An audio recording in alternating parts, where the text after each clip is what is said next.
Pessoal, ao preparar esse estudo, eu pesquisei nesses dois livros aqui, ó.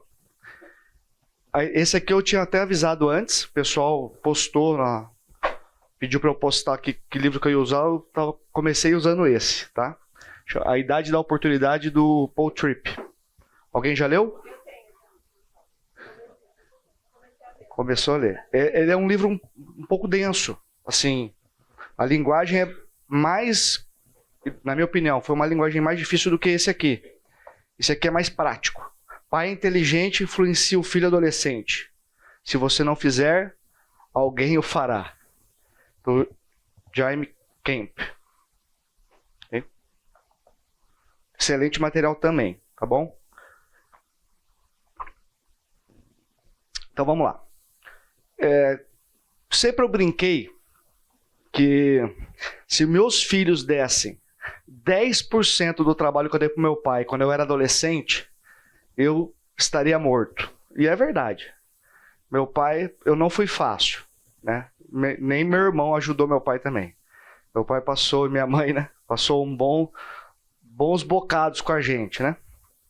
E agora chegou a minha vez, né? Finalmente eu tenho um filho adolescente e se ela der 10% do trabalho que eu dei, eu mato ela. Tá? É no amor, mas com uma dose de matar também. Bom, a verdade é que a gente tem medo da adolescência, e isso não é sem razão. A adolescência é uma fase complicada, são muitos problemas. Eu estava elencando os problemas e eu tive, talvez todos eles, né? Baixa autoestima, ansiedade por receber a aceitação das pessoas, dos nossos iguais, problemas com sexualidade, com comportamento de risco, muitos conflitos com meus pais. Bullying, eu sofria bullying e praticava bullying, bastante também. Às vezes eu fico pensando, nossa, o que eu falei para aquela menina, quando, sei lá, eu tô dizendo um negócio quando eu tinha 13 anos, sabe? Falava isso para aquela menina, como eu fui mal com ela, né? Eu não gostaria que alguém fosse assim com meus filhos. E eu fui, terrível. Aí também sofri, né? Cabeção era o dia a dia meu, né? O cabeção. Não era legal, mas eu fingia que era. Quase que era meu apelido, na verdade, né? E parecia que era joia as pessoas me chamarem de cabeção. Mas na verdade eu não gostava, não. Mas convivia. E todos esses problemas que a gente sabe que acontecem na adolescência, só piora, né? As coisas vão piorando. Eu peguei alguns dados aqui de sites do governo, que depois, se vocês quiserem, eu posso passar para vocês, né? Na última década, o índice de suicídio no Brasil aumentou 43%. Suicídio. Só que entre adolescentes, esse número foi de 81% de aumento. 81%. Alguém tem ideia de quantos adolescentes tiram a vida por ano? Alguém tem ideia? Alguém imagina? Pode dar um chute. Quantos adolescentes tiram a vida por ano no Brasil? Quem falou isso? Você leu meu material? 1.000? Por volta de 1.000 adolescentes tiram a vida no Brasil por ano. Vamos ver aí, vocês fazem as contas dos seus filhos, né? 84% desses 1.000 é de 15 a 19 anos. Quem tem filho nessa idade? 84%. E de 10 a 14 anos, 15%. Quem tem? Quem morre mais de suicídio no Brasil são os homens. Mas quem tenta mais tirar a vida são as mulheres. Os homens são mais efetivos na hora que estão tentando o suicídio. Eles fazem isso de forma mais agressiva e conseguem... Paulinha pediu para eu não usar essa palavra, mas eles são mais eficientes. Ela fala, eficiente parece positivo, né?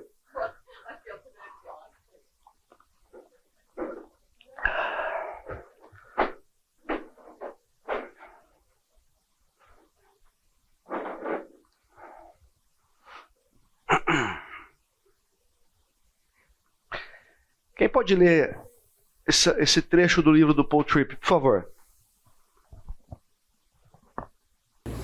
A mentalidade da sobrevivência expõe a pobreza dessa visão dos adolescentes. Muitos pais que vêm conversar comigo sobre seus filhos adolescentes falam sem esperança e os veem como vítimas dos hormônios que os levam a fazer loucuras. Embora jamais o digam, a teologia que se esconde atrás dessa visão é que as verdades das Escrituras, o poder do Evangelho, a comunicação bíblica e os relacionamentos que agradam a Deus não são páreo para os anos de adolescência. Sim, cremos que a palavra de Deus é poderosa e eficaz, exceto se alguma pobre alma está tentando aplicá-la a um filho entre 14 e 19 anos. Não tinha como meu pai... Quem me conhece aqui há mais tempo, acho que é o Kleber. Minha esposa não me conhece há tanto tempo quanto o Kleber. Acho que ninguém me conhece. Porque eu e o Kleber, a gente participou do mesmo ministério, onde a gente se converteu. Você se converteu lá? Que é alvo da mocidade. Então, a gente se conhece há bastante tempo. Então, ele pegou um pouco dessa fase da minha vida, talvez, mas não tinha um jeito do meu pai olhar para o meu estilo de vida, não tinha, que ele não pensasse em sobrevivência. Ele só podia pensar, esse tempo precisa passar e tomara que ele sobreviva no fim. E meu pai não conhecia Deus, ele não tinha curso sobre educação de filhos, ele não estudou sobre, nem minha mãe, os dois, um casal normal vivendo secularmente, trabalhando que nem doido para conseguir se sobreviver, e eu atrapalhando tudo, meu irmão também. Acho que meu irmão vai vir hoje aí, vocês vão conhecer ele. Ele é pior que eu, né? Mas a gente tem um privilégio muito grande. Privilégio é uma palavra que a gente usa de uma forma tão comum na igreja que parece que é um chavão, né? Mas na verdade é um baita privilégio que a gente tem, porque a gente aprende sobre educação de filhos em todas as idades aqui na igreja, né? E não é uma realidade só dessa igreja. Uma realidade de várias igrejas que têm essa preocupação de ensinar a Bíblia, ensinar paz, educar filhos. Mas os meus pais que não tinham essa koinonia, não tiveram isso. Então, só para vocês terem uma ideia, eu vou dar aqui um overview. Aos 11 anos eu estava namorando uma menina de 14. Cara, a Carol tem 11 anos. Se alguém pedir para namorar ela, eu bato nele. Com 11 anos, namorando uma menina de 14, eu já fumava cigarro. Com 11 anos. Com 13, minha mãe já estava me tirando de porta de balada. 13. Com 14, um breve relacionamento com drogas. Então, partidão.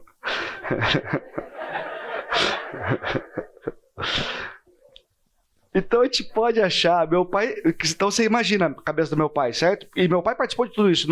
Eu não estava fazendo nada escondido, ele sabia de tudo isso. Então, nessa fase, inclusive, das drogas, meu pai chegou ao desespero, assim, de não fazer barba. Pessoal, você é meu irmão, minha cunhada. Esse que eu falei que é pior que eu. Eu tenho algumas histórias dele também aqui para... Então a gente pode achar que essa fase vai passar, a gente pode colocar a culpa no hormônio, ou um pouco medo das consequências, porque quando a gente é adolescente a gente tem pouco medo. Hoje as consequências na minha idade são muito claras, né? Você não pode nem jogar futebol que você fica 3 dias tentando recuperar o físico, né? O André tentou fazer aqui um futebol lá, tem que ter 30, né? 15 joga, fica 3 semanas. Mas outros morrem cedo, outros conseguem passar por essa fase e assim vai. Mas o que eu quero defender aqui é o que o Paul Tripp defende nesse livro, que é a Idade da Oportunidade, né? Que a adolescência não é fase de sobrevivência, mas é uma fase de oportunidade. E eu também vou usar a minha vida para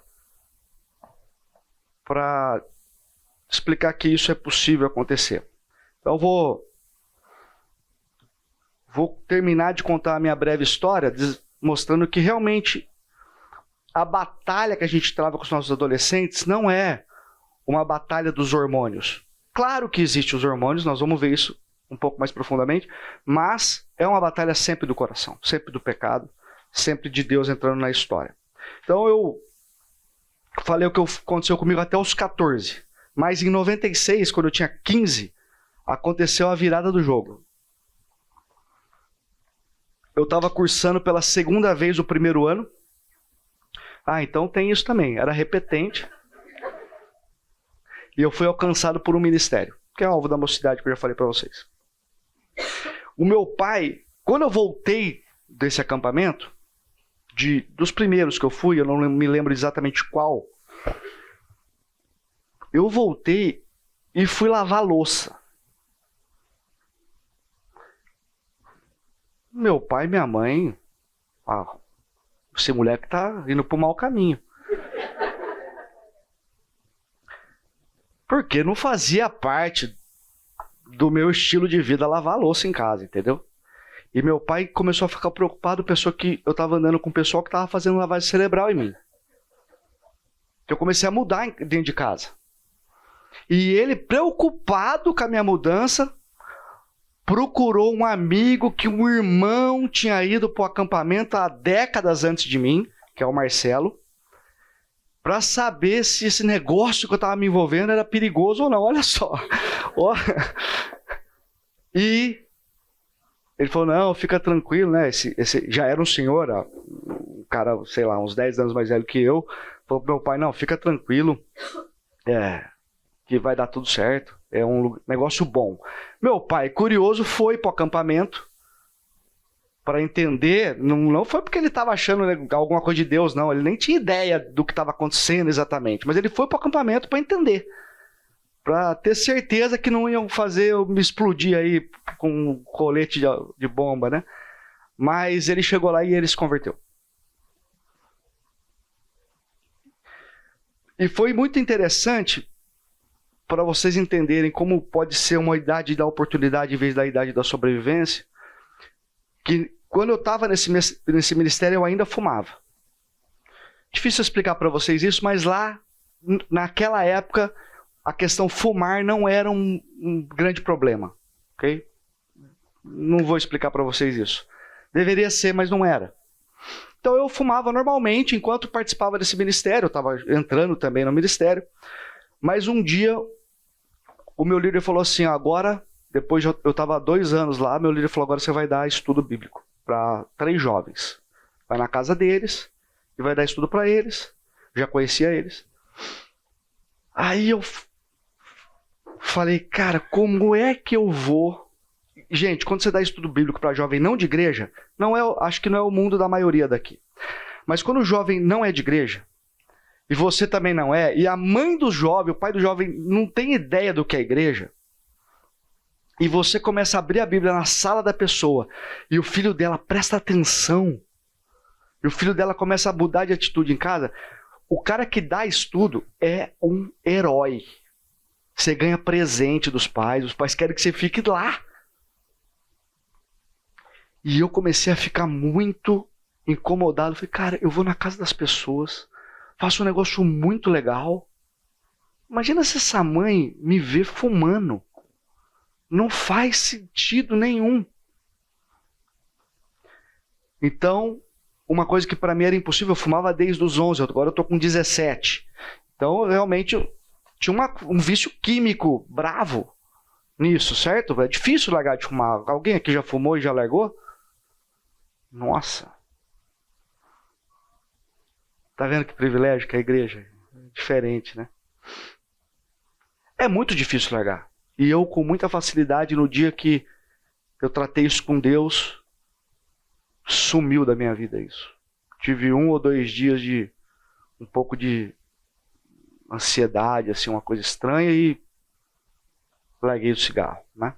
Então, eu tinha inclinação para fazer isso ou aquilo, tinha os hormônios acontecendo, tinha tentações próprias da minha idade, como diz Timóteo, nós vamos ver esse texto, mas quando Deus entra, o pecado vai perdendo a força e o Espírito vai trabalhando. Então, por isso que sim, nós podemos validar o que Paul Tripp diz, né? Não é uma idade de sobrevivência, mas sim uma idade de oportunidade.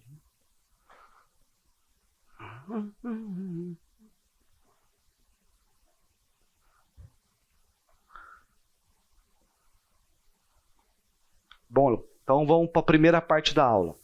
A Primeira parte da aula é o seguinte. Eu quero que a gente imagine aqui, vamos montar uma cena, que a primeira parte da aula a gente vai fazer como se fosse uma reunião da empresa, uma reunião de alinhamento de vendas. Quem está na parte comercial ou em empresas grandes sempre passa por reunião de alinhamento, né? Então vamos supor aqui que nós somos uma multinacional e todo mundo aqui está super preparado para o cargo, porque é verdade isso, ok? A gente tem um desvio padrão aqui muito bom de educação de filhos, então a gente está preparado, mas o gerente que sou eu, pela primeira vez eu sou um gerente, eu chamo vocês para uma reunião de alinhamento, todos nós já sabemos o que fazer, mas tem uns que estão se dando melhor na tarefa, tem outros que estão naufragando um pouco, e a reunião serve para quem está bem, falar, não, chequei, tô firme, tô indo bem. E para quem está indo mal, a gente pode alinhar um pouco, tomar uma injeção de ânimo, refrescar a ideia e seguir para toda a equipe chegar junto no final, né? Então vamos relembrar aqui coisas importantes para a gente alinhar o nosso plano. E qual que é a nossa meta? Quem tem ideia? Qual que é a nossa meta final dessa equipe da nossa multinacional? Qual que é a nossa meta? Que os nossos filhos conheçam a Deus.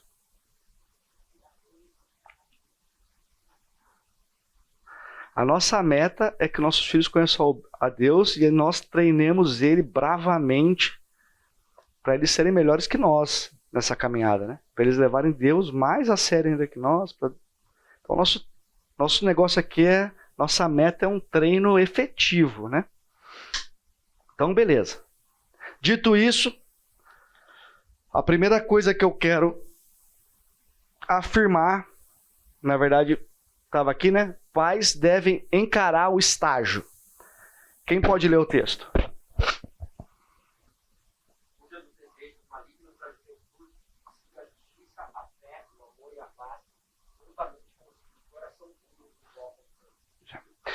A gente tem tentação típica dessa fase?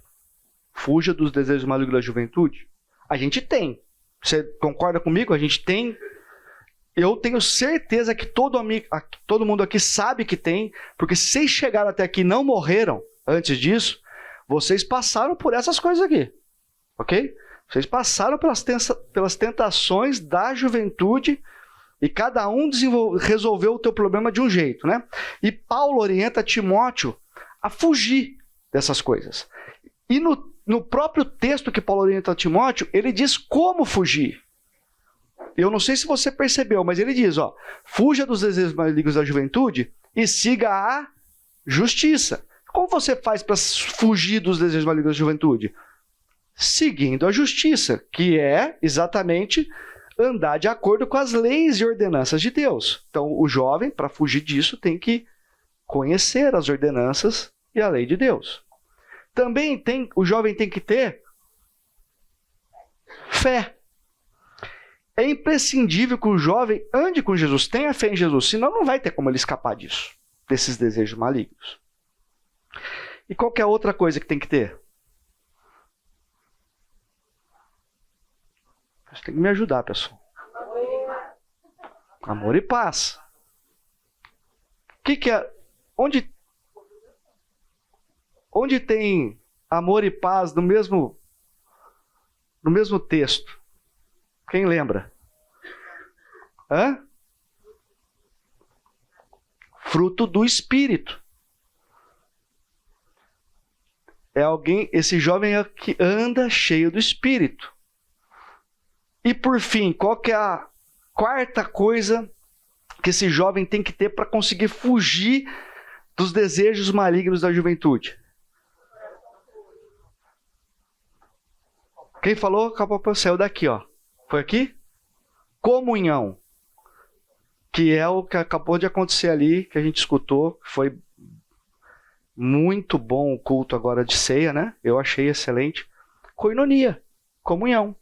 Se o seu adolescente não anda em comunhão, vai ficar mais difícil para ele. E quando ele anda em comunhão, vai ficar mais fácil ele fugir dos desejos malignos da juventude. Mas você pode dizer assim, eu acho que a gente tem uma galera aqui que pensa, mas meu filho já faz essas coisas. Tem uma parcela de nós que já conseguimos chegar lá. Alexandre, ele vai precisar fugir? Lógico que ele vai precisar fugir. Se Timóteo precisava fugir, teu filho com certeza vai precisar fugir. E isso, o tópico aqui é, pais devem encarar o estágio. É um estágio. Só que não existe só um estágio na nossa vida. Nossa vida são vários estágios.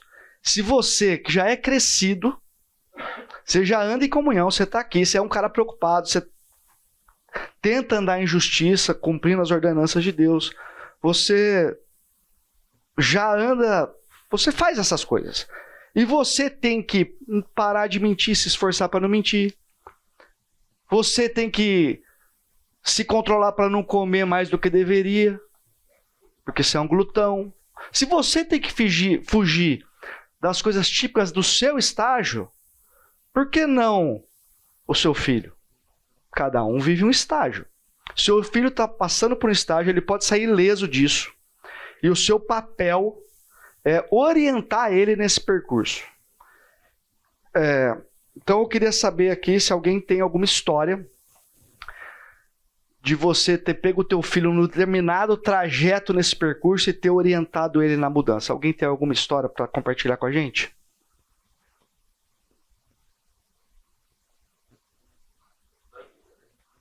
Quero saber se no estágio que seu filho está, em algum momento você percebeu que ele estava pisando fora do quadrado. Pô, peraí, garoto ou garota. Já te ensinei que não é assim. É por aqui que anda. Opa, bom. Bem alto, por favor. Ele tinha 15 ainda, e ele queria namorar uma menina da classe dele, ele estudava no período da tarde. E ele veio confrontar que ele já podia namorar, que outros amigos namoravam, e a gente conversou de todas as formas que não era bom, explicando, orando com ele. Ele não gostou muito, ficou meio resistente, e nós mudamos ele de período de escola e resolvemos. Fugiu da tentação por ele. Tiramos. Como fugir, filho? Nós vamos ajudar a fugir do seu problema. O filho... Ah, tá gravando, né? A nossa irmã... Qual que é o seu nome? Desculpa. Érica. Contou que o filho dela estava gostando de uma menina, foi orientado que a menina não estava dentro do padrão esperado por Deus. E ele era bem novo. E ele acabou... Ele não gostou muito da orientação dos pais. Os pais, então, trocaram ele de período na escola e matou o problema. Excelente. Porque eu ia dar esse exemplo aqui, mas eu acabei não escrevendo, né? Nesse período, eu acho que a gente funciona como um batalhão da polícia mesmo, sabe? É uma coisa meio de guerra. Tem que trabalhar firme. Pode falar o que... Pode falar. Claro. Mas assim, não sei se foi uma lição que ele teve. A gente mora em apartamento, no condomínio.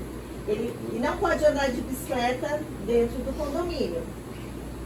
Ele pegou essa bicicleta e ele saiu, mas achava que não ia aparecer nenhum carro no momento. O cara estava devagar, porque era no condomínio, mas mesmo assim ele não viu, ele bateu a bicicleta no carro dele. O que a gente fez? Fez com que ele vendesse o videogame dele para pagar o conserto.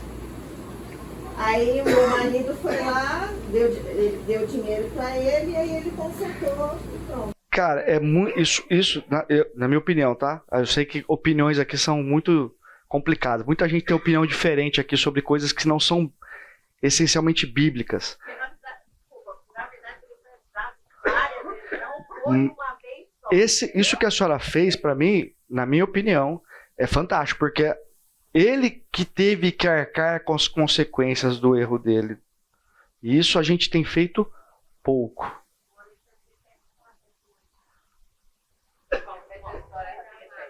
O filho bateu a bicicleta no carro no condomínio, apesar de ter sido orientado muitas vezes que não deveriam andar daquela forma de bicicleta.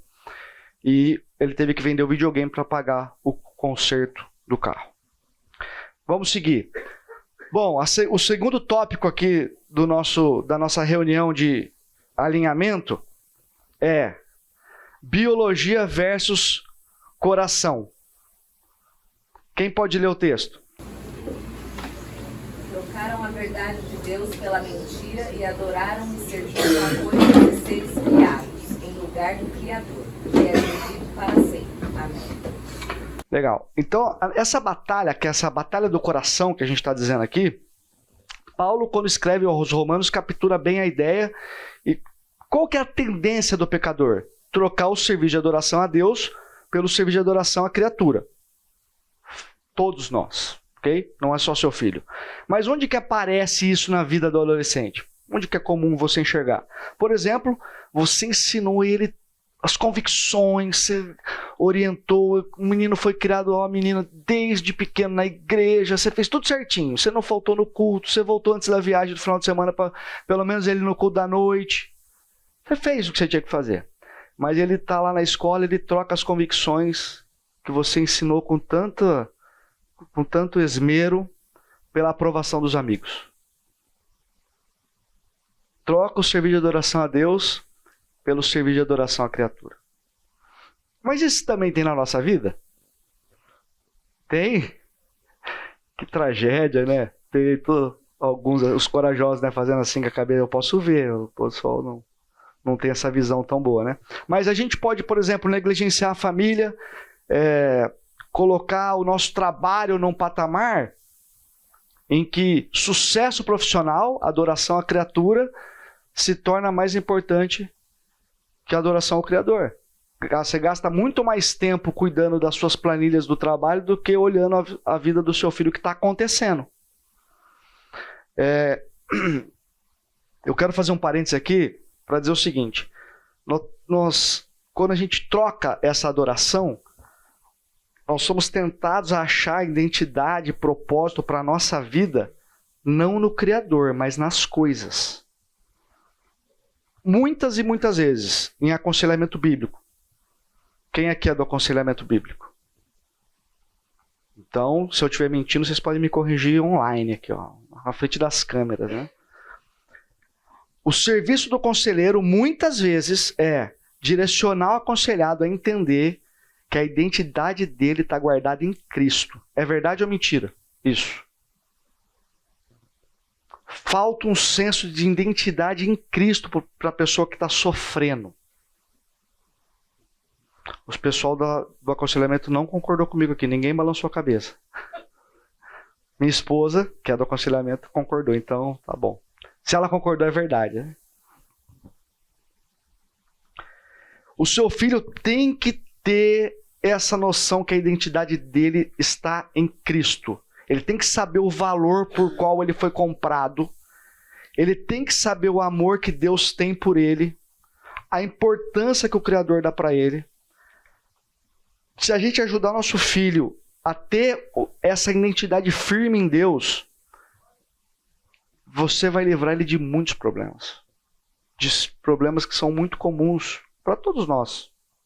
Mais ainda nessa fase. Mas mais sobre isso na aula da minha esposa, semana que vem, que você vai falar sobre isso.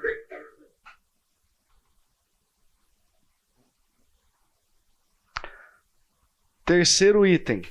Essa é uma luta dos pais também. Não diz respeito só aos nossos filhos. Nós também estamos no meio dessa batalha. E nós somos tentados, como pais, a resolver as coisas de uma forma equivocada. Por quê? Porque, né, é uma fase em que os filhos tentam nos manipular muito, tendem a ser agressivos com a gente, tendem a fazer acusações, por exemplo, comum, você é o opressor, ok? Porque isso está em voga, na escola é esse negócio, né? Você não me entende. E aí a gente no meio do turbilhão tenta agir de formas equivocadas. Às vezes a gente tem uma dosinha de pecado. Tratamos as coisas com farisaísmo, com hipocrisia, sem paciência, sem amor. Às vezes a nossa fé é abalada. Fala, meu Deus, como que chegou nisso? Será que Deus existe? Então a gente pode ser tentado a temer mais a homens do que a Deus. Por exemplo, conheço uma pessoa que criou os filhos do jeitinho que deveria, no temor do Senhor. Depois de velho, tá? Não era mais adolescente. Depois de velho, o filho desse casal, um dos filhos, cometeu esses pecados que chocam a igreja, sabe? Públicos. Inclusive, o sujeito tinha um cargo de relevância na comunidade que ele frequentava. O pecado dele veio à tona, que ele tentava esconder desde a fase da juventude. Ele já era um pai de alguns filhos. Os pais desse cara, que era o casal que estava ali lutando desde criança com os filhos, né?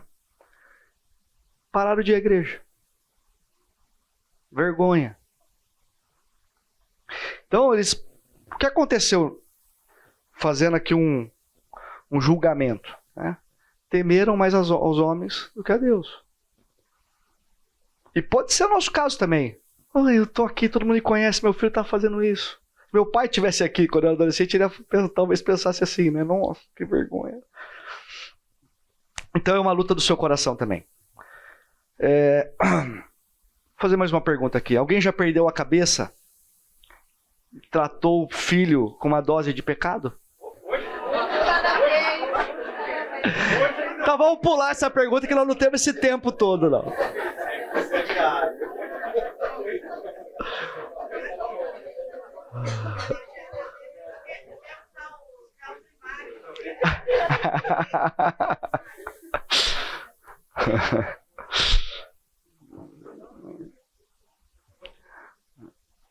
Quarto item. Perdendo oportunidades. Quem pode ler? Vocês cobiçam coisas e não as têm. Matam e invejam, mas não conseguem obter o que desejam. Vocês vivem a lutar e a fazer guerras. Não têm porque não pedem. No livro do Paul Tripp, ele contou a seguinte história. O pai estava incontrolavelmente bravo com seu filho por causa de notas e coisas semelhantes.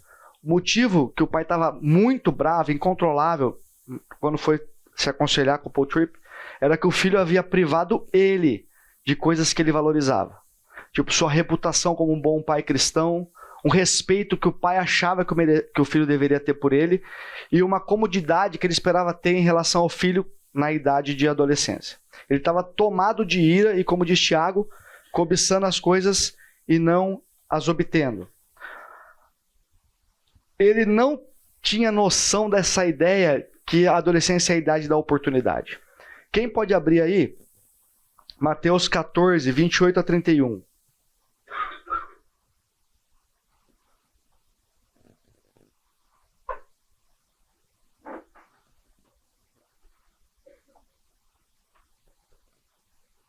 Mateus 14, 28 a 41.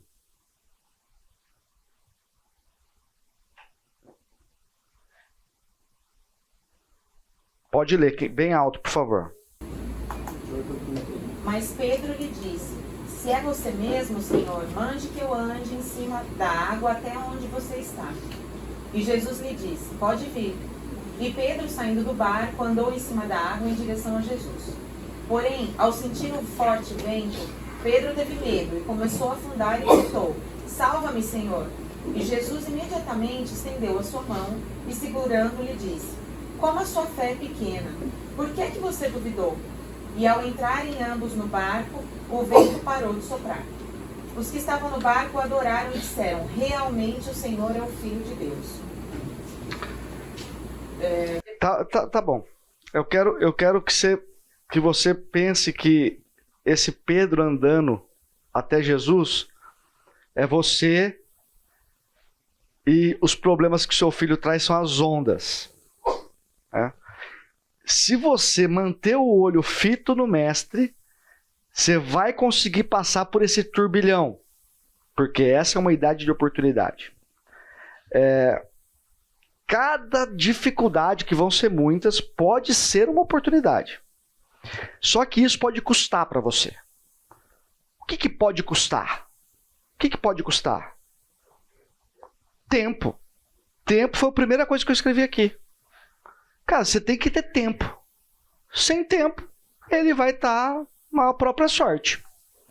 O que mais? Hã? Ouvir? Pode custar seu sono? Ontem a Paulinha me contou isso quando ela foi deitar, eu já estava deitada, ela falou, nossa, a Sara agora, na hora de dormir, já era 11 horas, acho. Quis me contar os detalhes do que aconteceu num evento da semana dela. E eu fiquei lá escutando. E era justamente, contar só para vocês aqui que a gente está entre nós, né? Eram os meninos na festinha de aniversário que queriam ficar com ela. E ela, olha que privilégio, cara. A Sara chamou a mãe para contar os detalhes dos meninos que queriam ficar com ela na festinha. E como ela... Pode custar sua agenda, pode custar seu ânimo. Você pode estar desanimado, louco para cair na cama e... É o momento da oportunidade. Você não pode perder a oportunidade. Então você não pode reagir como esse pai e perder teu filho naquele momento.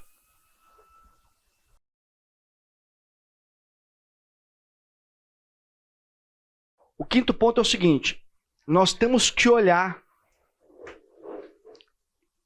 para sermos pais que não estão pensando em sobreviver, mas estamos pensando em aproveitar as oportunidades. Nós temos que olhar as situações por outro ângulo. Ok? Vou voltar na história da minha filha. A mesma história da Paula, que ela essa noite ficou, comecinho de noite ficou escutando a Sara sobre o evento na festinha. É a mesma história. Eu estava tomando banho, acho que sábado. Era sábado, então era o dia do banho. Era sábado, então. Momento em que eu particularmente gosto de escutar música, de escutar notícia. É o que eu gosto de fazer. Não gosto que me interrompam nisso. Fico escutando lá a notícia que... Não, eu escuto um cara que fala sobre políticas internacionais, tal. É a minha caixinha do nada. Entra minha filha no banheiro, fala assim, pai, gosto do fulano. Eu nem lembro o nome. Ela falou um nome aleatório lá da escola, não sei quem é. Do nada ela fala isso, do nada, gosto do fulano. E eu já sabia que não era crente. Bom, vamos parar o que eu gosto de fazer, porque eu vou ter que olhar isso por outro ângulo, não é crente. Aproveitei brevemente, reafirmei as regras lá de casa, da idade do namoro, que ela já sabe muito bem, que eu já sei que isso é uma polêmica entre nós, então não vou dizer qual que é a regra lá de casa. 49. Depois que eu morrer. E despretensiosamente perguntei para ela, olha, presta atenção no ponto. O ponto é olhando as coisas por outro ângulo. Despretensiosamente perguntei assim, filha, o que você faria se quando você pudesse namorar, que eu tinha acabado de dizer para ela a idade, né? O bandidinho não fosse crente, o que você faria? A gente tem que tratar o nome pelas coisas que elas são, né? Ela me respondeu o seguinte, eu pararia de gostar dele. Falei, Sara, não é assim que as coisas funcionam, você não para de gostar de alguém. Ah, então eu levaria ele para a igreja. Falei, também não é assim. Não é assim. Falei, olha, na igreja tem um monte de gente que não serve para namorar. Então o fato de o cara frequentar a igreja não é o seu parâmetro. E eu aproveitei que ela ainda estava atenta, porque eles perdem rapidamente a atenção. Eu falei que ela deveria escolher alguém que leva Deus a sério. Que esse era o critério. Não é nem que frequenta a igreja, Não é nem que você consegue parar de gostar, nada. Você tem que escolher alguém que leva Deus a sério. Eu poderia, naquele momento, ter matado a linha aberta com ela, que ela abriu.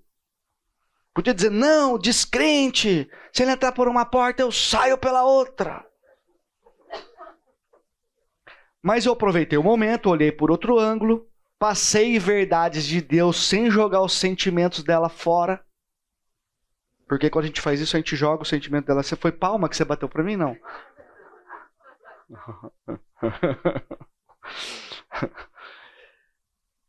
Eu podia ter sucumbido ao desespero naquele momento. Mas a gente tem que olhar para os nossos filhos com um olhar ministerial. Nessa idade, nós vamos ter oportunidade de ministrar diariamente para eles. Ministrar as coisas de Deus, a palavra de Deus.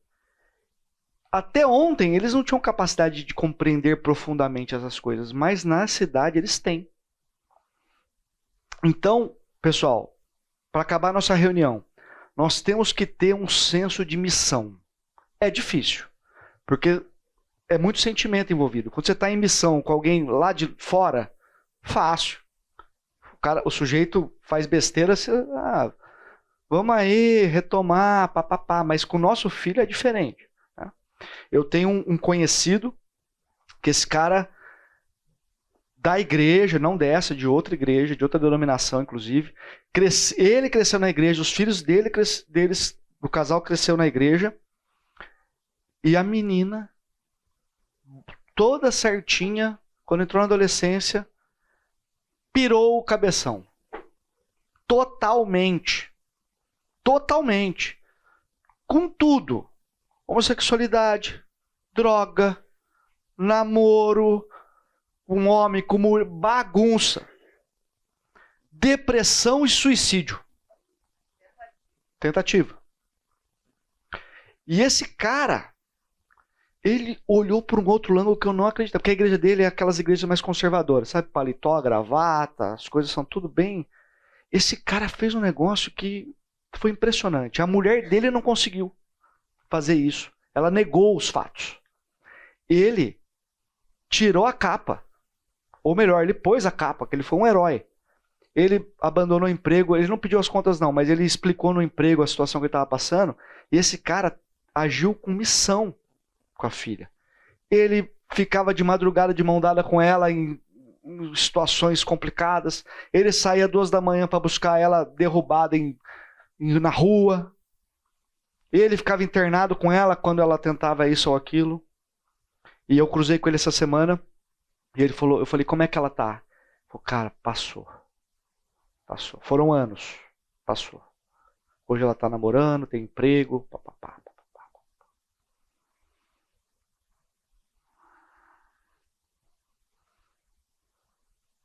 Estamos alinhados? Nós temos mais 3 tópicos da nossa reunião que nós vamos matar. Depois a gente, se der, volta. Então vamos lá. Começando o nosso curso hoje, meu nome é Alexandre e eu vim falar sobre papéis e responsabilidades dos pais com os filhos. E a sua primeira responsabilidade é, quem pode ler? Evangelizar seu filho. Eu estava conversando com um amigo, me ligou e falou, Alexandre, podemos almoçar? Eu vou começar a dar estudo para crianças, para um grupo de crianças da minha igreja, não é dessa também. Eu sei que você está acostumado a dar estudo para o pessoal mais jovem e tal. A gente podia conversar para você me orientar? Eu falei, claro. Fui almoçar com ele. Ele falou assim, eu estou pensando em falar sobre eles fazerem discípulos. Com jovens de 11 a 13 anos, mais ou menos. 11, né? Mais 11. Falei, legal, uma boa ideia. Só que antes de você ensinar esse rapaz a fazer discípulo, você tem que checar se ele já é um discípulo. Porque você vai ensinar a fazer um negócio que ele não tem como fazer. Ele não é discípulo.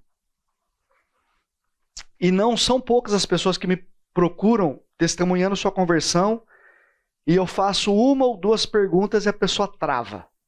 Não são poucas. Esses dias eu estava conversando com a minha faxineira e ela convertida. E me falando da conversão dela, eu falei assim, tá, de qual pecado Jesus te salvou? Não tem um barulhinho da tilt? Parou, a conversa acabou.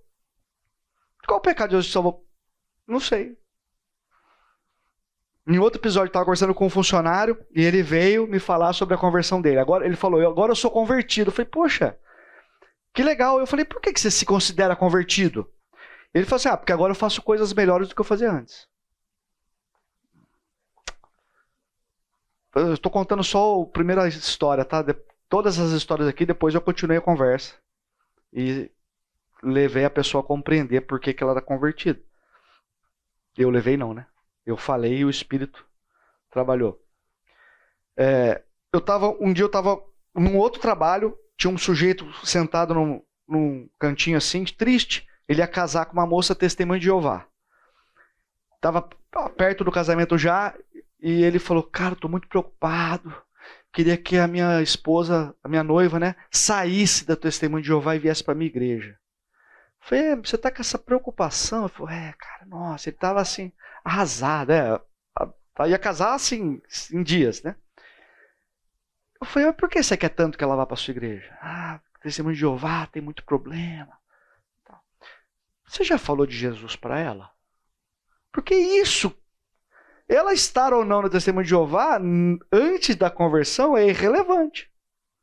Até mesmo estar na igreja.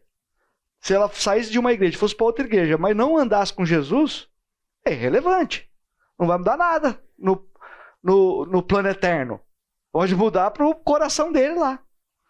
E aí, ele já era um convertido. Eu falei, cara, você tem que falar de Jesus. Tentei pesquisar, né? Como que ele falaria de Jesus? Tilt. Tela azul. Eu tive acesso a isso aqui, ó. Quem é do Ministério Infantil aqui, o Semear? Obrigado, obrigado, obrigado, obrigado. Cara, o que vocês fazem é um negócio fantástico. Olha isso aqui. Isso aqui é a Carolina, minha filha tem 11 anos, ela respondeu esse questionário aqui. Vocês conhecem esse questionário, quem trabalha no Ministério? Sala de 10 anos. Quem é Jesus? Minha filha respondeu, Filho de Deus, nosso Salvador. Check. Complete a frase, Jesus é 100% Deus e 100%? Complete a frase aí. Jesus começou a existir quando nasceu como bebê em Belém? Olha que pergunta profunda. Falso. Check. O que significa que Jesus é nosso mediador? 11 anos, cara. 10 anos, né? É Ele quem nos liga a Deus. Puxa, fantástico. Quinta. Complete a frase. Jesus se fez homem para nos salvar. Cara, vibrei. Mas eu desconfiei. Eu vibrei desconfiando. Falei, Carolina, vem aqui. Você que preencheu, filha? Foi. Mas era em grupo? O professor foi orientando? Não. Era individual, eu que preenchi. Mas desconfiei. Falei, então vamos lá, filha. Eu com o papel na mão. Retomei todas. São algumas. Retomei todas. E ela... Check, check, check, check, check, check, check. Foi acertando todas. E eu falei, realmente aprendeu. Aí eu falei, vou dar agora uma dificultada. Peguei e voltei na questão 5. Filha, Jesus se fez homem para nos salvar. Falei, nos salvar do quê? Tela azul. Aí ela deu uma resposta equivocada. Eu não falei, eu continuei quieto, só mostrei pela minha que ela estava errada. Aí ela continuou pensando, pensando, pensando. Chegou em Adão e Eva. Falei, check. E eu parei por aí. Porque ela é muito jovenzinha e foi longe, foi bem. Mas, gente, você percebe que fantástico o que o ministério está fazendo? Isso é fantástico. É teologia profunda isso aqui. Sabe responder coisa profunda. Que muitos de nós nessa sala aqui não passaria, não. Então, o corpo de Cristo, como tivemos na ceia agora, é fenomenal. nos ajuda na tarefa, muito. Mas não é responsabilidade do corpo. A responsabilidade é tua, de evangelizar teu filho.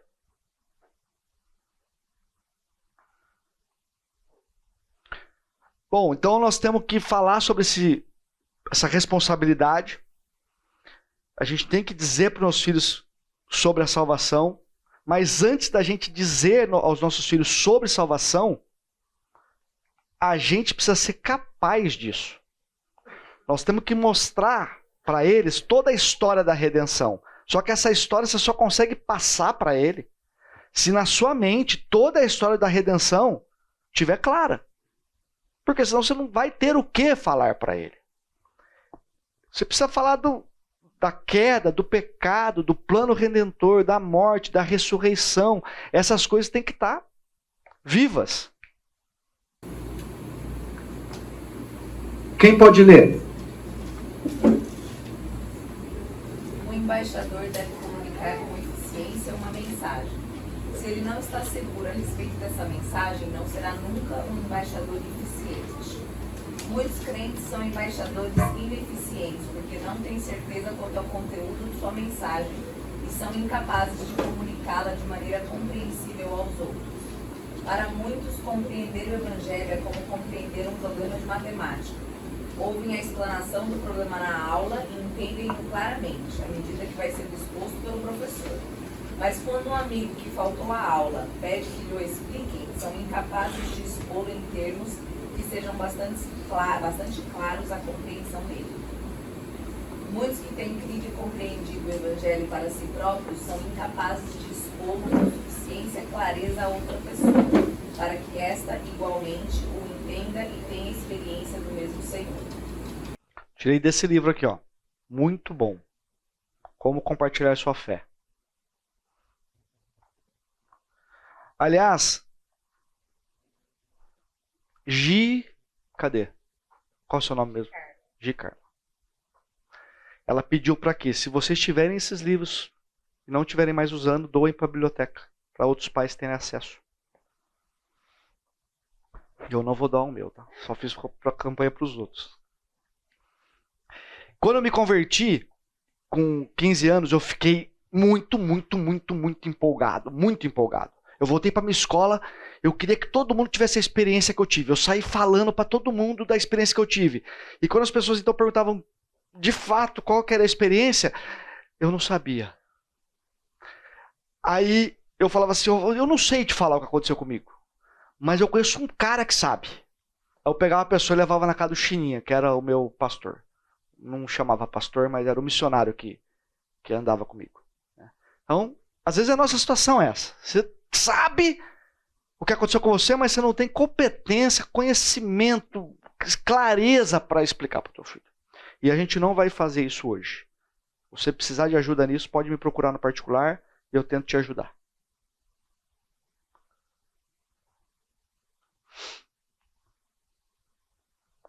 Quem pode ler esse texto?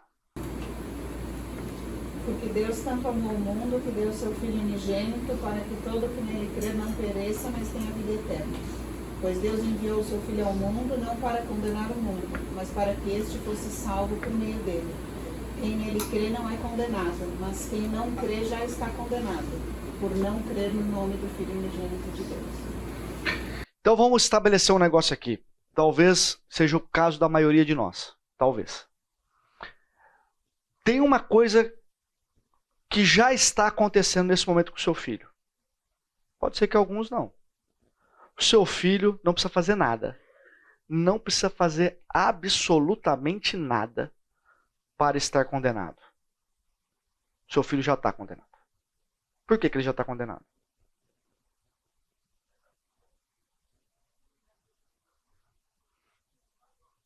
Porque ele não crê.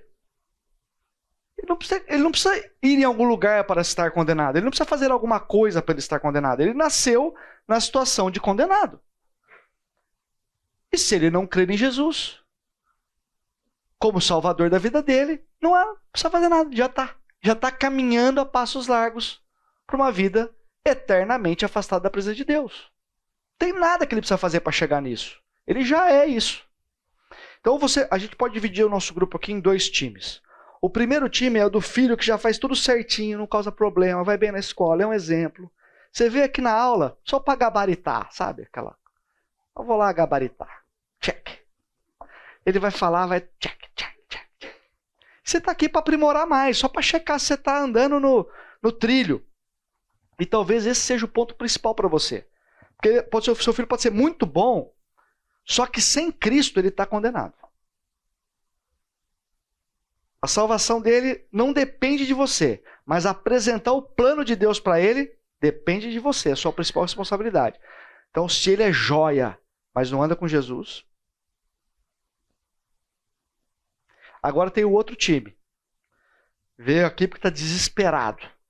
Pode acontecer também. Queria que o filho fosse igual ao da irmã que veio só check, mas não é a verdade. Pelo contrário. Dá trabalho, rebelde, vai mal na escola, mau exemplo para os amigos. Você tem a mesma responsabilidade. E posso falar uma coisa? Você não é muito diferente da outra irmã. Por quê? Porque se você corrigir essa criança e ela se torne um exemplo, por fora, bela viola, e por dentro, pão bolorento, não vai mudar nada. Ah, não, então meu filho é horrível, mas agora eu estou corrigindo ele, eu estou descendo a vara dele, estou corrigindo, mas você não apresentou o plano redentor de Jesus para a vida dele, e agora ele é um exemplo, arrumou um emprego joia, está trabalhando, está fazendo estágio, sem Jesus.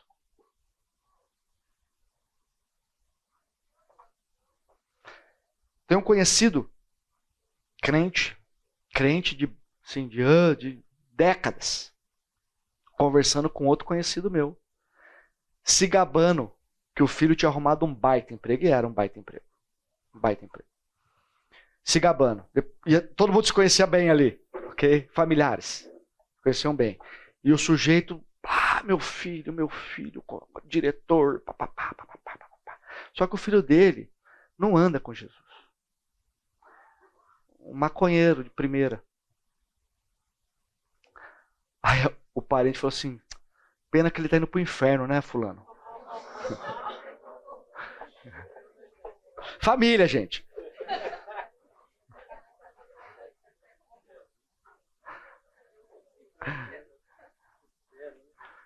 Sincero demais. Esse ponto é importante. Vai. Não pode ficar satisfeito com o empenho e ficar satisfeito com a conversão. E é algo que você não pode fazer. Ok? Isso é bom ficar claro para todos nós. A conversão é uma coisa entre ele e Deus. O seu papel é pregar. Você não vai converter ninguém. Mas você tem que pregar. Estava falando com um amigo, com um missionário, há um tempo atrás. E aí a gente sentou para almoçar para falar de missão, para falar de necessidades do campo missionário. E esse amigo falou assim, cara, você tem... Com muito cuidado ele perguntou para mim, porque não era o assunto da reunião, né? Você tem medo que seus filhos não se convertam, que não recebam a Cristo? Eu falei, cara, eu tenho muito medo. E ele relaxou. Ele queria falar disso comigo, acho que ele não sabia bem como, né? E ele falou, cara, eu também tenho muito medo. E daí eu trouxe 3 perspectivas para ele. Que, primeiro, os pais dos nossos filhos poderiam não ser cristãos, como o meu pai e o pai desse cara. Não eram cristãos. E aí, foi, olha, quando a gente escuta o evangelho, sendo que a nossa família nunca teve um relacionamento com Jesus, é avassalador se a gente se converte. Né? A gente recebe aquele impacto e é disruptivo. É uma conversão muito evidente. Tem os filhos que foram, no caso dele, né, que era uma missão, foram criados numa instituição para-eclesiástica, uma missão mesmo. Né? Então, de certa forma, é um lugar um pouco mais liberal nos costumes, mais liberal no linguajar, mas mesmo assim, um ambiente muito controlado em comportamento.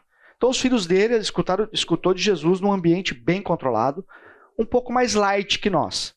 E tinha a terceira visão, que era a que eu mais temia e eu considerei pior. A Paulinha falou, não, pode ser que não seja pior. Mas para mim era pior. Que é o ambiente da igreja. Porque esse ambiente é extremamente controlado, tem língua própria, comportamentos esperados. A gente treina o nosso filho numa determinada linguagem, num determinado comportamento. Mas é impossível você treinando o teu filho no max, você levar ele à conversão. É impossível. Isso depende do espírito. E a chance e a tentação que nós temos de criar falsos cristãos que se comportam muito bem é maior. Podemos cair na falácia que, vem à igreja, se comporta bem, não fala palavrão, nós fizemos um bom trabalho. Mas não fizemos um bom trabalho. E a gente pode confundir, você entende o que eu estou querendo dizer? A gente pode confundir. Pô, meu filho já é um bíblia tudo certinho. Mas sem Jesus, tudo erradinho. Vai ser um bonzinho no inferno.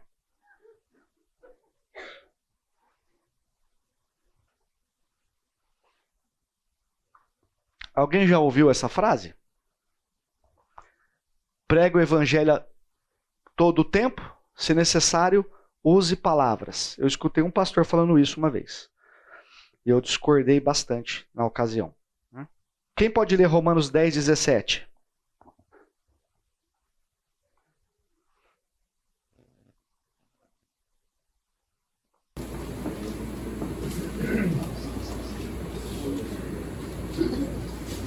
Consequentemente, a fé vem pelo ouvir, e ouvir a palavra de Cristo. Se a nossa cosmovisão, e na igreja, não se enganem, tem gente com cosmovisão pseudo-cristã. Se a nossa cosmovisão não for uma cosmovisão cristã, bíblica, a gente tem chance de fazer evangelismo de forma muito equivocada. Tem gente que entende que faz missão quando manda um bom dia com Jesus no WhatsApp do grupo. Isso não é evangelismo. Tem gente que acha que faz evangelismo dando um devocional de presente. Eu não sou contra nem o bom dia com Jesus, nem o devocional, tá? Mas o que eu quero dizer é o seguinte, esse não é o fim. Você não resolveu o problema quando você entregou um devocional. Porque a fé vem pelo ouvir. Tem gente que pensa assim, ó. Eu tenho que ser um bom exemplo. Se eu for um bom exemplo, eu estou pregando o evangelho. Não está, não. Ser bom exemplo, eu também não discordo de ser um bom exemplo. Você tem que ser um bom exemplo. Mas se você não pregar, você não está evangelizando ninguém. Então, se você não comunicar o evangelho para o seu filho, as boas notícias de Jesus, não tem como o seu filho encontrar o Cristo Redentor. Não é bom dia, não é devocional, não é vir à igreja.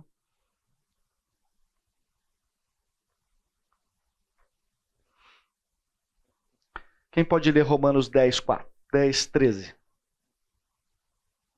13 e 14, né? 15. Tudo. Porque todo aquele que invocar o nome do Senhor será salvo. Como, pois, invocarão aqueles em quem não creram? E como ouvirão se não há quem pregue? E como pregarão se não forem enviados? Como está escrito, como são belos os pés dos que anunciam boas novas. No entanto, nem todos os israelitas aceitaram as boas novas, pois Isaías disse, Senhor, quem creu em nossa mensagem? Todo mundo aqui sabe o que significa a palavra evangelho? Evangelho, quem sabe? Pode falar, por favor. Boas notícias. Existe uma notícia que você tem que dar. Existe um fato que tem que ser revelado. Tá? Quando Pedro escreve a sua primeira carta, ele diz que, tá aí, ó, fomos regenerados por meio da palavra de Deus e essa palavra é viva. Essa palavra é viva. Você prega ela, como eu disse, você não pode levar seu filho à conversão. Você prega ela e Deus vivifica essa palavra no coração do teu filho. Fora da sua incumbência, fora da sua capacidade. Eu vou contar uma história aqui. tendo chance de perder toda a minha aula porque o tempo vai acabar, mas eu só quero esclarecer como essa palavra é viva. Um dia o meu primo me procurou e falou assim: a minha namorada, minha noiva, eu acho na época, está tendo possessões demoníacas. Ninguém era crente, nem ele, nem a namorada. Eu não era crente nesse nível, já assustei com a palavra. Possessões demoníacas. Procura o pastor da Universal. Tá gravando, né? Bom, ele me procurou porque sabia que eu era crente. E ele falou assim: os pais dela vão levar ela num centro espírita para resolver. Falei: cara, não faz isso. Se levar ela no centro espírita vai piorar. Marca uma janta com ela. Vamos sair para jantar. E saímos, eu, a Paulinha e eles. E fomos num restaurante lá. Eu peguei... vocês participaram um pouco dessa história. Você lembra? Eu peguei o saleiro, as coisas da mesa ali. Fiz Deus de um lado, o homem de outro. Peguei alguma outra coisa da mesa. Fiz a ponte, Jesus era a ponte. Eu preguei o evangelho para ela. E eu costumo dizer isso, quem já assistiu minhas aulas sabe, eu sou relapso. Eu sou um mau mensageiro. Eu não valho nada. E eu preguei o evangelho para ela. Eu estava no restaurante, não oramos juntos. Falei: agora você tem que entregar a sua vida para Jesus. Dei as costas e nunca mais perguntei o que ela fez com isso. Isso é tratar as coisas de Deus com falta de compromisso. Passado alguns anos, 1 ano acho, eles pediram para fazer estudo bíblico comigo. Eu já nem estava mais na minha mente aquele jantar. E nós começamos a fazer estudo bíblico. Depois de um tempo fazendo estudo bíblico, eu falei: vamos ampliar o grupo? Vamos chamar mais gente para esse estudo? Procurei a Débora e o André. Propus para eles a gente fazer um grupão. A gente treinaria as pessoas da igreja nesse grupão de como falar do evangelho para as pessoas. E aí teríamos um grupo ainda maior. Era a nossa proposta inicial. Eles toparam, começaram a fazer na casa deles. E no primeiro dia era o dia do treinamento. Então fomos chamados alguns casais aqui da igreja. Eu chamei um cara para dar um treinamento de como evangelizar. E meu primo e a noiva estavam nesse grupo. Que acho que aí já era esposa. E aí o cara começou o negócio assim: quando vocês começaram a levar Jesus a sério? Foi a pergunta que o treinador fez. E todo mundo respondeu. E eles faziam estudo bíblico, esse casal de primos, há 1 ano comigo. E o menino, né, o meu primo, falou assim: eu comecei a levar Jesus a sério há 1 ano. Falei: check. Bom trabalho, Alexandre. E a moça respondeu há 3. E ela era muito católica, né? Falei: que decepção, cara. Tô aqui 1 ano labutando com essa moça. E ela tá entendendo que ela sempre conheceu Jesus, né? Não funcionou. E eu ainda chateado, acabou o estudo. Acabou o treinamento, eu procurei ela e falei: viu? Você respondeu que faz 3 anos, que a minha expectativa era falar 1, desde que você começou a ensinar a Bíblia, né? Eu falei: Alexandre, aquele dia que a gente saiu para o restaurante, você me explicou. Desde aquele dia eu levo Jesus a sério.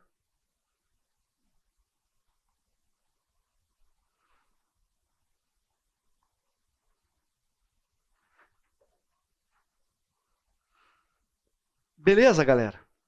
Sua função é essa: falar.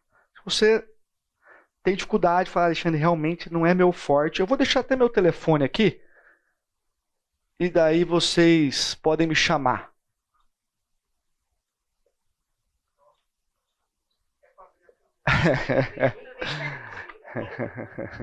Depois você chega aqui perto.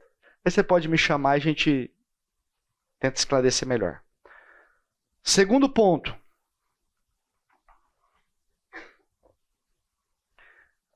Você tem a responsabilidade de discipular o teu filho.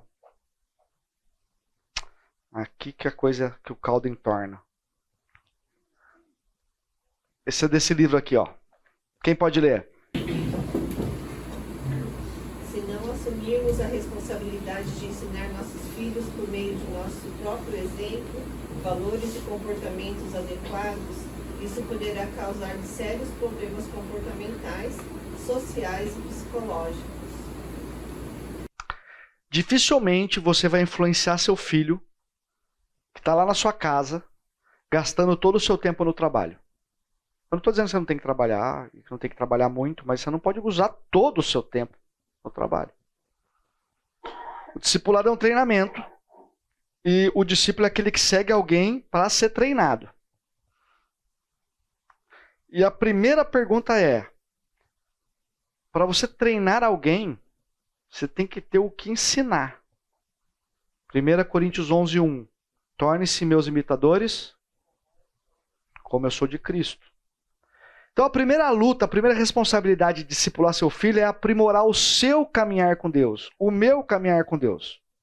E não é difícil entender essa necessidade, né? Porque você vai chamar seu filho para perto, vai andar com ele, vai influenciar ele. Rapidamente, se ele andar perto de você, ele vai perceber se você é quem você está dizendo que é ou não. A segunda coisa que você tem que pensar é na sua agenda. Nossa preocupação tem que ser uma agenda disponível para isso. É difícil.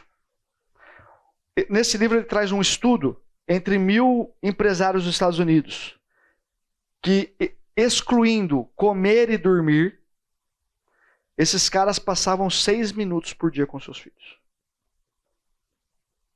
Às vezes é a nossa realidade. Não é porque é lá nos Estados Unidos não, mas às vezes é a nossa responsabilidade.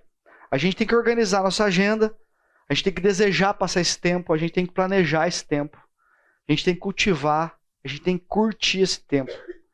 Dedicação exclusiva não é bicho de 7 cabeças, é decisão. Por exemplo, quem veio na aula do Neto Paim?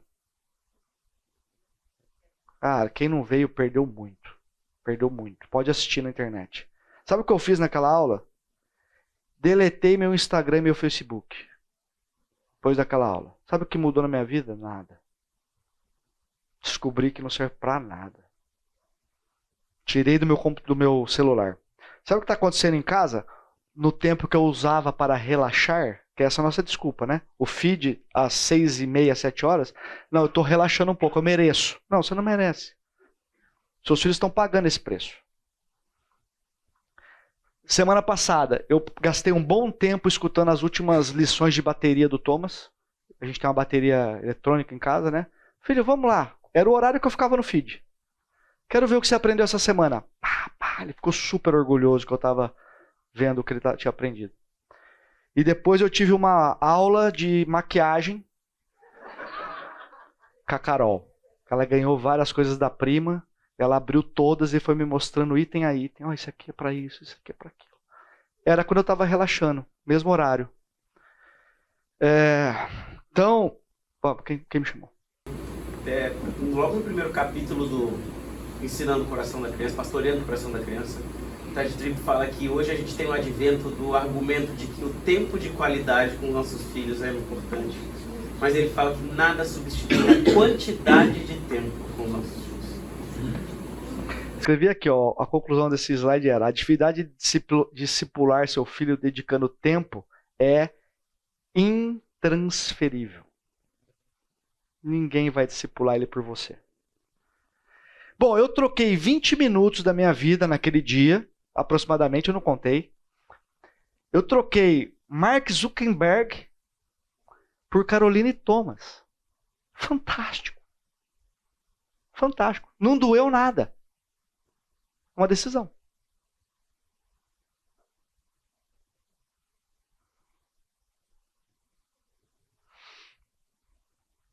Esse texto vocês conhecem bem, a grande comissão. Eu vou correr com ele. Olha só. Portanto, vão ou ide, façam discípulos. Acho que essa aula aqui a maioria já conhece. O texto melhor traduzido seria: por onde você estiver indo. Então, o verbo aqui, a obrigação não é ir, não era o id, mas é por onde estiver indo. E aí sim, o imperativo aqui, o verbo, é façam discípulos.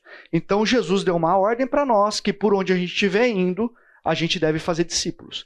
Eu relutei aqui para não falar de Deuteronômio 6. Porque todos os professores de educação de filhos, desde 1 ano até 20 anos, vai falar para você, e tá certo, de Deuteronômio 6. Eu relutei para não falar. Mas cheguei aqui, eu tive que falar, porque olha que interessante. O Mateus, 1400 anos depois de Deuteronômio 6, Deus está ensinando, por onde você estiver indo, ensine. Em Deuteronômio 6, diz a mesma coisa. Versículo 7, ensine-as com persistência aos seus filhos, converse sobre elas quando estiver sentado, quando estiver andando, quando se deitar, quando se levantar. O que significa isso? Por onde você estiver indo, ensine. Faça discípulos. Então, nossa função é apenas e tão somente cumprir uma ordem que está em toda a Escritura. Não começou em Mateus 28. Oi. Uma coisa que é interessante, para mim, lá em casa, o carro, as mães aqui sabem, você leva muito tempo. O indo é dentro do carro. E dentro do carro é a oportunidade da gente realmente mostrar quem a gente é. No trânsito, se você se ira, não ira. Se você está conversando com seu filho, então... Se você está segurando o celular. Exatamente. Ou é o momento que a gente tem de ter conversas extremamente profundas e às vezes a gente se esquece. Porque às vezes você está até irritado com o cara que te fechou e aí eles veem que você explodiu. É o indo. É isso aí. Eu quero agora dizer para vocês, eu quero te animar. Quem está naquela categoria aqui está perdido, meu filho está arrebentando com a minha vida. Que Jesus tinha um plano quando foi discipular. E isso aqui é para te motivar.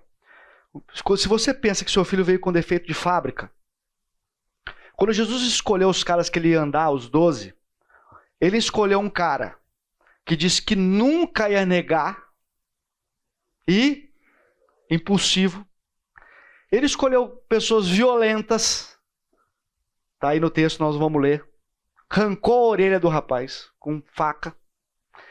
Ele escolheu gente preconceituosa. Não sei se vocês lembram em Gálatas. Pedro estava comendo com os gentios. Quando chegam os judeus, ele se levanta da mesa. Pois você lê lá. Se eu não me engano é Gálatas 2.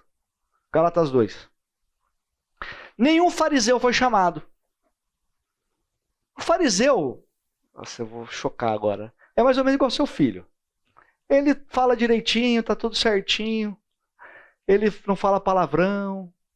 Se ele não conheceu a Jesus, ele é um fariseu. Tá tudo certinho por fora, mas por dentro não resolveu, né? Mas Jesus não anda com nenhum fariseu. Ele só chama gente sem condição técnica. Só chama bagaceira. Mas eram caras que podiam ser treinados. Então, se você falar, Alexandre, estou perdido. Calma. É esse tipo de gente que Jesus trata. Quem tem condições de ser treinado. Qual que era a essência do treinamento de Jesus? Olha só. Ele escolheu 12, designando-os como apóstolos, para que estivessem com ele. Então, não tem como você escapar. Você já pregou o evangelho, seu filho creu. Você tem que treinar ele, discipular ele. Como? Gastando tempo com ele. Não tem jeito. Nossos relacionamentos... Ele está perto, tá? Agora eu estou dizendo, o seu filho está perto. Nossos relacionamentos têm que ser saudáveis. Tem que ser estáveis. Tem que ser relacionamentos amorosos. Nosso casamento tem que ser modelo positivo. Porque ele está perto, ele está olhando. Se eu perguntasse hoje para o teu filho, para o teu... Se você ama profundamente a mãe dele, o que seu filho me diria?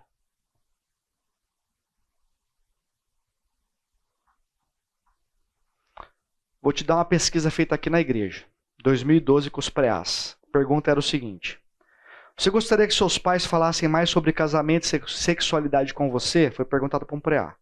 Alguém respondeu assim: não.